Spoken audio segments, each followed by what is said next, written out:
Welcome back, baseball fans. Welcome to another episode of the Vintage Vegas 9 Ball, coming to you from Las Vegas, Nevada. Another beautiful sunny day here in June 2026. And without further ado, let's get to the Vintage Vegas 9 Ball for the day. The first card is a Captain Crunch, Robin Yount. And you see him here as an outfielder for the Brewers.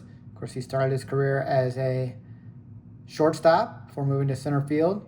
But this is the Captain Crunch card. I remember getting the cereal and sticking my hands down in the cereal. These would come in a plastic wrapper, and pulling out the ball card that came in the cereal.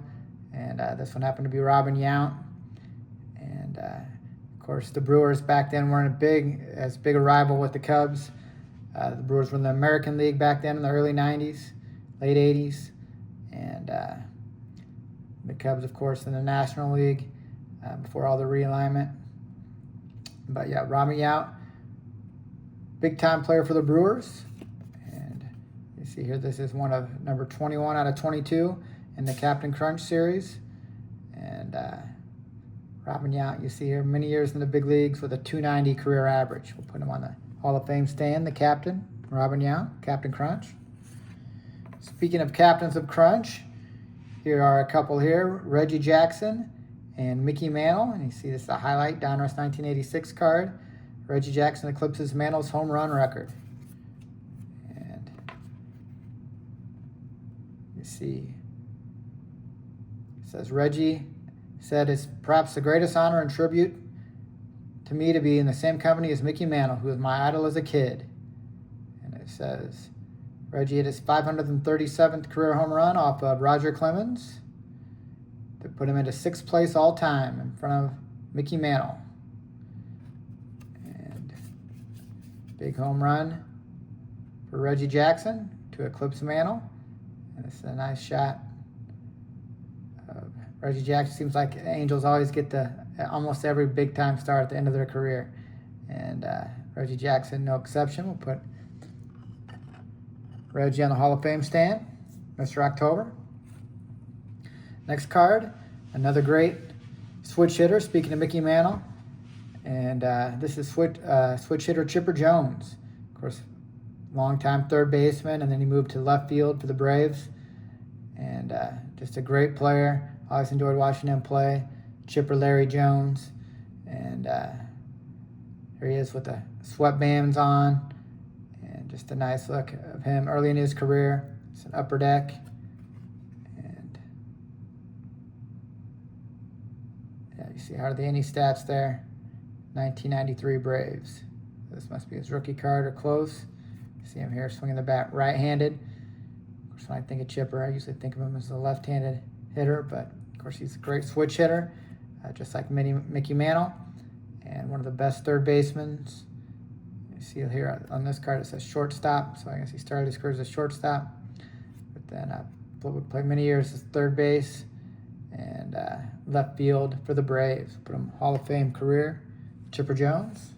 Speaking of great third baseman, here's maybe the best to ever do it, Mike Schmidt. Of course, he spent his entire career as a third baseman for the Phillies and led them to the 1980 World Championship. And always liked Mike Schmidt. And always seemed like he had that burden, though, of Philadelphia on his shoulders. Always trying to lead that city to a championship. Finally got there in 1980, and I think that was a big relief for him. He'd go on to have a great decade in the 80s, and would retire towards the end. Mike Schmidt. Put him on the Hall of Fame stand. Next card is the Ryan Express. You see him here with that high leg kick, getting ready to fire one in there. And just beautiful flexibility there from Nolan Ryan. And this is towards the back end of his career. Let's look at, it's a nice look at the Dallas skyline there. And the Rangers, look at career wins 319. When this card was made in 1992, looks like 319 wins, 287 losses. Ryan Express, Nolan Ryan. Of course, always be remembered for dropping Robin Ventura when Ventura charged the mound for the White Sox. Next card's a Ricky. See Ricky here down and ready to steal a base. And I really enjoyed when base runners, got down in that wide stance and read the pitcher. Today they're always kind of trying to cheat. Seems like they're trying to shuffle on the way before trying to guess if the pitcher's going to throw over or not. And instead of just concentrating and get a good jump, seems like they're trying to anticipate. And they kind of leave early. Sometimes you see them get picked off. It's very frustrating to me to watch them get picked off, just simply because they're trying to cheat a little early.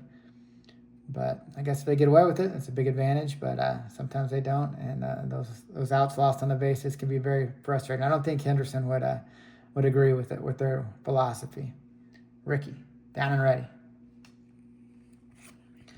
Next card's a Robbie Thompson, second baseman for the Giants. You see him here with the stash. I don't remember him too much with the stash, but here he is sporting one in this card. And of course, that's in spring training with the palm trees in the background.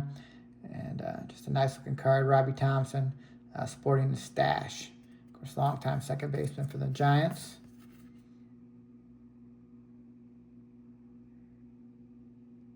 It says batted second in the Giants hitting order until September 2nd, 1988. Then moved to number 6, where he hit a home run in his first game. Was second on the team in stolen bases. And he averaged 22 points per game as a high school player. He was the Giants' number 1 pick in 1983, Robbie Thompson, with the stash. Next card, another great second baseman, Ryne Sandberg. You see here, this is a reprint of his 1982 rookie card. Of course, this isn't the same card. This is a different image, but the same design. And you see Sandberg there, it says third baseman. Of course, he started as a third baseman for the Phillies and then transitioned to second base when he was traded over to the Cubs. And just a great career, Hall of Fame career, Ryne Sandberg. And yeah, so this is the 1982 stats with the Cubs. He had 7 home runs and had 271 and 635 at bats in 1982. Before he really developed into that power hitting second baseman, and just a great look of Ryne Sandberg here. We'll put on the Cub stand. We'll close out the 9-ball today with the A, Ron Darling. Of course, Ron Darling, many great years with the Mets. And here he is with our future Las Vegas A's. And, of course, he does a great job commentating those Mets games today with Keith Hernandez.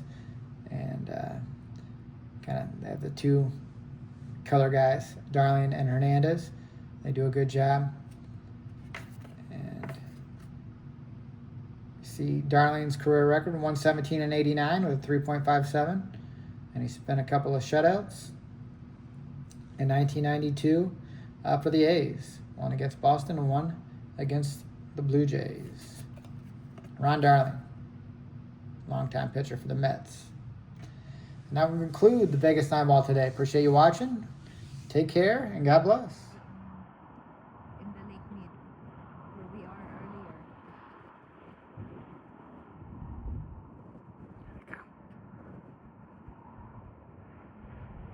Blue Angels.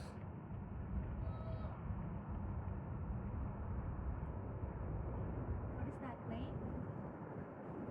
Flying over Hoover Dam, Las Vegas, Nevada. Where they at? I can't see them. Where they at, Buster?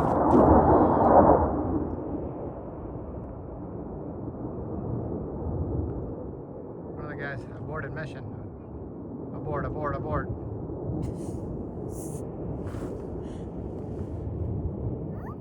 Huh? Did you see him?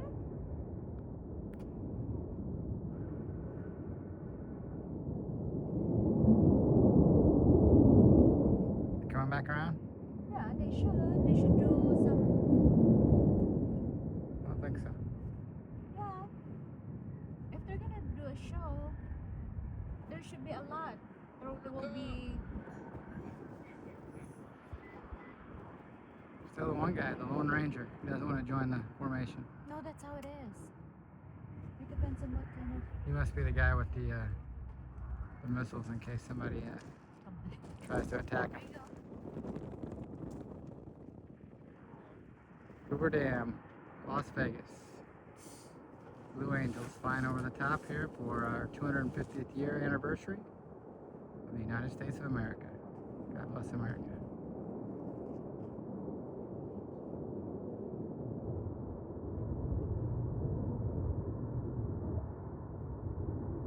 Did you come back for more?